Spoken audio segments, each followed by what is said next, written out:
কুরুক্ষেত্রের চারিদিকে প্রিয়জনের রক্তাক্ত দেহ। শরবিদ্ধ পিতামহ অপেক্ষা করছেন উত্তরায়ণের জন্য। উত্তরায়ণে সূর্য মকর রাশিতে ঢুকবে। ওই সময় মৃত্যু হলে পুনর্জন্ম হয় না। ভগবানের সামনে দাঁড়িয়ে ক্রোধিত চোখে গান্ধারী পুত্র শোকে বিভোর হয়ে বললেন, কৃষ্ণ, সব দোষ তোমার। তুমি চুপ করে দাঁড়িয়ে দেখলে কিভাবে আত্মীয়রা একে অপরের রক্ত ঝরাচ্ছে। ঠিক যেভাবে কৌরব ও পাণ্ডবদের উপেক্ষা করেছো তুমি, সেইভাবেই তোমার চোখের সামনে তোমার যাদবকুল সংঘর্ষে লিপ্ত হয়ে শেষ হবে। চোখের সামনে তোমার যাদবকুলের স্ত্রীরা বিধবা হবে। তুমি অরণ্যে ঘুরবে, মৃত্যুর জন্য অপেক্ষা করবে। পুত্র সম কৃষ্ণ হাসলেন, বললেন, এসবই আমি জানি, এসবই পূর্ব নির্ধারিত। শ্রীকৃষ্ণ এবার ভগবান। গান্ধারীকে জিজ্ঞাসা করলেন, কুরুক্ষেত্রের এই যুদ্ধের প্রকৃত কারণ কি? গান্ধারী কেন আটকালেন না এই যুদ্ধ? কেন দুর্যোধনকে বশে আনতে পারলেন না পিতামাতা? দুঃখ সম্পর্কে ভগবান বললেন, যদি কোনো মানুষ মৃত অতিক্রান্ত অতীত নিয়ে দুঃখ প্রকাশ করে, তবে সে একটি দুঃখ থেকে অন্য আরো একটি দুঃখকে ডেকে আনে। যুদ্ধ শেষে যুধিষ্ঠিরের রাজ্যাভিষেকের পর ভগবান তার দ্বারকা নগরে চলে গেলেন। শেষের শুরুর ঘটনাবলী ধীরে ধীরে মঞ্চস্থ হওয়া শুরু হতে লাগলো। ঠিক কি কারণে রাজধানী দ্বারকাতে নিয়ে গেলেন আপনি? কেনই বা ইন্দ্রের অমরাবতীর মতো নগরী বানালেন আপনি প্রভু? দ্বারকা নগরী হলো, জমিদান করলেন স্বয়ং সমুদ্র। সমুদ্রের কোল ঘেঁষে তৈরি হলো নগরী। এর পিছনেও কি ভবিতব্য? আপনি জানতেন প্রভু যে আপনার শক্তিতেই যদু বংশ এত পরাক্রমী, আপনার দ্বারাই রক্ষিত। আপনি পারেন তাদের নাশ করতে। অর্থাৎ আপনার মানব শরীর ছেড়ে যাওয়ার আগেই কি উচ্ছৃঙ্খল মানব দেহের মৃত্যু অনিবার্য? নাকি সমুদ্রে দেবতা যে জমি দান করেছিলেন দ্বারকা নগরীর জন্য, তা আবার সমুদ্র দেবতাকে ফিরিয়ে দেওয়ার জন্য যদু বংশ ধ্বংস হলো? কুরুক্ষেত্রের যুদ্ধের পর যাদবরা আরো শক্তিশালী হয়ে গেল।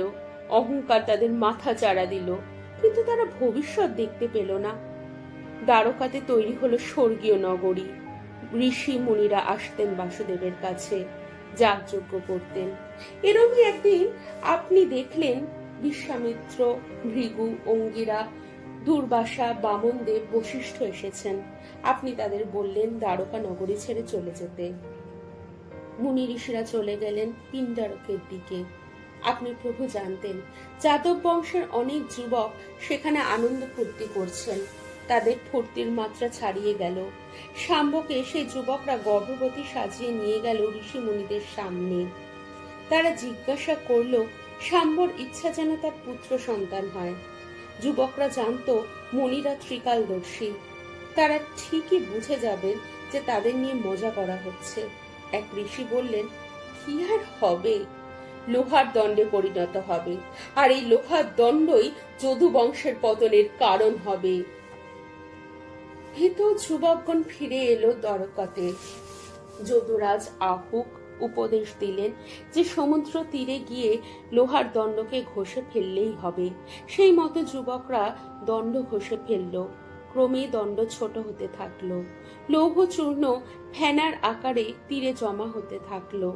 অবশিষ্ট ছোট দণ্ডটি জলে ফেলে দিল যুবকরা।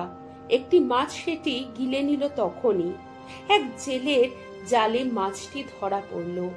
মাছের পেট থেকে লোহার টুকরোটি বের করে জেলে সেটি বিক্রি করলো লুব্ধককে। লুব্ধক হলো পেশায় একজন ব্যাধ, শিকার করে পেট চালায়। এখানেই লেখা হয়ে গেল দ্বারকার শেষের শুরু দাপরের। দ্বারকা থেকে প্রায় 200 কিলোমিটার দূরে প্রভাস তীর্থ, যা বর্তমানে সোমনাথ নামে পরিচিত। লোহার দণ্ডটি পাথরে ঘষার ফলে সেটি জমে যায় সমুদ্রের জলে। সেই থকথকে লোহার অংশ ভাসতে ভাসতে এসে পৌঁছয় প্রভাস তীর্থে। জমে থাকা লোহা থেকে জন্মালো এক ধরনের শক্ত ধারালো ঘাস, যার অন্য নাম এরকা। কিছুদিনের মধ্যেই দ্বারকায় অদ্ভুত সব ঘটনা ঘটতে লাগলো।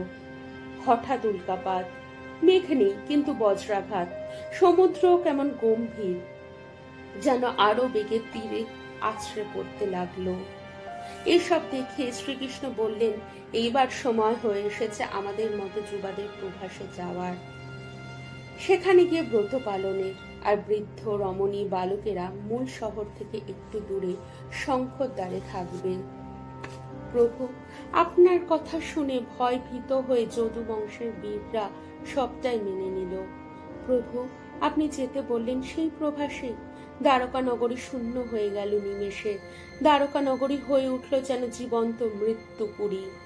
প্রভাসে গিয়ে ব্রত পালন হলো, কিন্তু এর পরের চালটা দিলেন আপনি প্রভু। আপনি জানেন ভালো করেই যাদবরা দিন দিন মদিরায় আসক্ত হয়ে উঠছে। গুরু ভোজনের পর খুলে গেল মদিরার ঢাকনা, আকণ্ঠ মদ্যপান করলো সবাই। আপনি দূরে দাঁড়িয়ে সবটাই দেখলেন, কিন্তু এরপরেই তো সেই ভয়ঙ্কর অভিশাপ সত্যে পরিণত হওয়ার সময়। প্রভু, মদ্যপানের পরপরই যাদব প্রধানদের মধ্যে লেগে গেল বিবাদ। বিবাদের মূল কারণ বস্তু সেই কুরুক্ষেত্রের যুদ্ধ। এই বিবাদ অল্প সময় হাতাহাতিতে পরিণত হয়ে গেল। নেশার ঘোরে সমুদ্র তীরে গজে ওঠা সেই ঘাস, যেই ঘাস জন্মেছিল লোহা থেকে, সবাই যেন একই সাথে দেখতে পেল। হাতাহাতি থেকে যেন যুদ্ধে পরিণত হলো। শক্ত ঘাসের আঘাতে সবাই রক্তাক্ত, লুটিয়ে পড়তে লাগলো যাদব প্রধানেরা মাটিতে ধীরে ধীরে। আপনি প্রভু সব দেখছেন চুপ করে, আটকাছেন না। কেউ কেউ আবার আপনাকেও রক্তাক্ত করলো।